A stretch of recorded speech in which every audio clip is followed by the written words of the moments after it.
हरि ओम। तृतीय श्लोक। अब भगवान जवाब दे रहे अर्जुन को। श्रेय मार्ग मांगा है ना, जानना चाहा है तो बता रहे भगवान। लोकेस्मिन् द्विविधा निष्ठा पुरा प्रोक्ता मया नघ, ज्ञान योगेन सांख्यानां कर्मयोगेन योगिनाम। हे निष्पाप, यहाँ अनघ कहा, जिसमें कोई अघ नहीं। अन मैंने नहीं, अघ तो जिसमें कोई पाप नहीं, परम निष्पाप ऐसा जो जीव है अर्जुन नाम का, तो उसको कह रहे भगवान कि इस लोक में दो प्रकार की निष्ठा मैंने पहले बताई हुई है। एक निष्ठा मैंने, यहाँ निष्ठा का अर्थ दृढ़ संकल्प, दृढ़ मानसिकता। तो निष्ठा मैंने ब्रह्म तत्व में हमारी दीर्घगामी स्थिति, और पहले मैंने ये सुनाई हुई है। और दूसरी ज्ञानियों की ज्ञान योग के द्वारा और कर्म योगियों की कर्म योग के द्वारा इस प्रकार दो निष्ठा बताई है। कर्म योग शब्द जब लिया भगवान ने तो इसका अर्थ निष्काम कर्म ही हो गया, क्योंकि सकाम को योग नहीं माना जाएगा। सकाम तो फलों का निर्माण करता है, निष्काम कर्म ही योग रूप बन जाता है। तो वो ज्ञान और ये दोनों का अंतिम पॉइंट एक ही होगा जो भगवान के पास पहुंचने का है।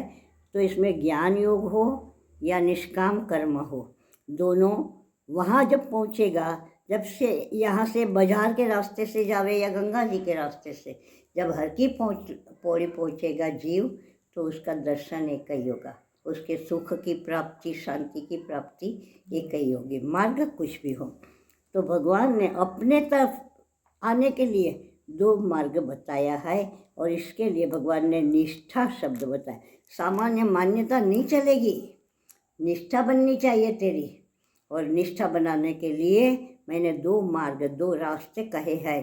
किसी भी रास्ते में तू चल दे तो निष्ठा के वहाँ तू वही पहुँच जाएगा।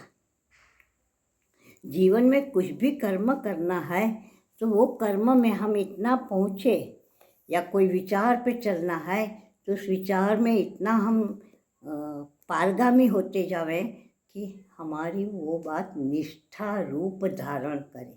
निष्ठा केवल परमात्मा में दृढ़ता ही निष्ठा हो सकती है। संसार की निष्ठा नहीं कहलाएगी। न कर्मणा मनारंभा। हरि ओम। चतुर्थ श्लोक।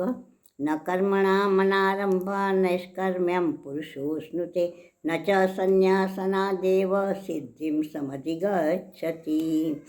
मनुष्य कर्मों का आरंभ न करने से निष्कर्म भाव को प्राप्त नहीं हो सकता। अरे हम कुछ काम नहीं करते भाई, हम तो साधु हैं, हम क्यों काम करेंगे? ये एक बहुत बड़ी गलतफहमी है साधुता के लिए। इसीलिए मिशन के साधुओं के लिए विवेकानंद जी ने एक कार्यक्रम दिया था कि हर एक जो संन्यास लेंगे यहाँ, उन सबको 8 घंटे पूरे सेवा देनी पड़ेगी, क्योंकि सारा दिन, और एक सत्य है, सारा समय ध्यान तो होगा नहीं, तो मन इधर उधर भटकेगा। इसके बजाय अगर 8 घंटे कर्म में लगाएगा तो 2-4 घंटे तो अपने दिन शरीर के लिए चाहिए, भोजन आदि के लिए सब चाहिए, और थोड़ा और 8 घंटे में से 12 घंटे तो निकल गए दिन के, तो उसमें से बाकी के 12 घंटे में से 6 घंटे पूरे अपने भजन ध्यान योग से, तो 4 घंटे में गया।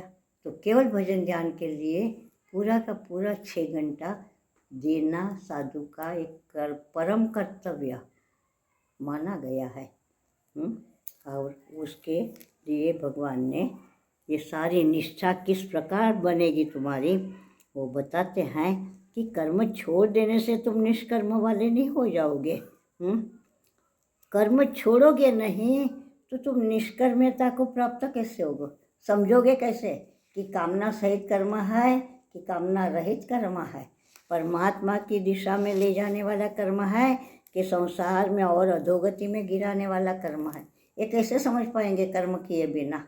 तो वो अत्यंत जरूरी है कि कर्म छोड़ देने से निष्कर्म्यता कभी सिद्ध नहीं होती।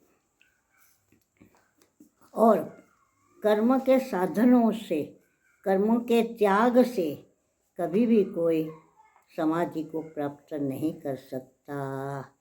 कर्मों के त्याग से कभी भी ज्ञान सिद्धि नहीं सिद्ध होती। ज्ञान सिद्धि परमार्थ सिद्धि, परम तत्व की पूर्ण रूप से, सूक्ष्म रूप से, प्राप्ति रूप से जानकारी, केवल बुद्धि के बल से जानकारी नहीं, अनुभव ज्ञान। यहाँ संन्यासनात् त्याग के बिना, कर्मों का त्याग कर दिया, इससे वह ज्ञानी नहीं माना जाएगा। हरि ओम।